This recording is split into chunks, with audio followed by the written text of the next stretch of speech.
ఉసిరికాయ పచ్చడి తయారీ విధానం. ఒక కళాయిలో మెంతులు వేసుకొని వేయించుకోవాలి. వేగిన తర్వాత జీలకర్ర కూడా వేయించుకోవాలి. ఆ తర్వాత ఆవాలు గూడా వేయించుకోవాలి. ఒక కళాయిలో ఆయిల్ పోసుకొని నూనె వేడి అవ్వగానే ఉసిరికాయలు వేయించుకోవాలి.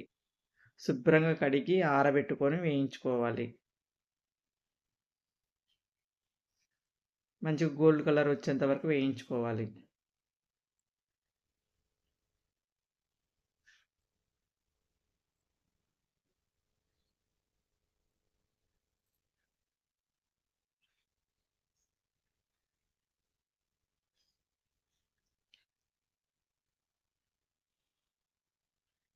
వేగిన తర్వాత తీసేసేయాలి.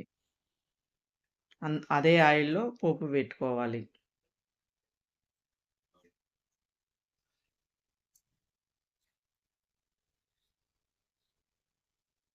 ఆ తర్వాత అన్నీ కలుపుకోవాలి.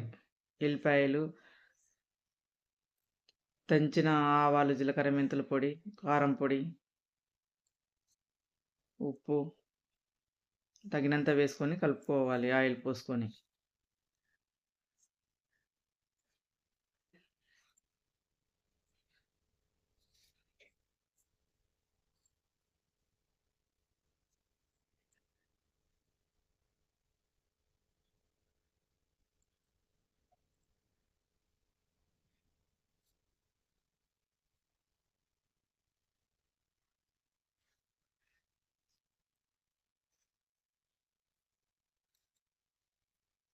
అంతే ఉసిరికాయ పచ్చడి.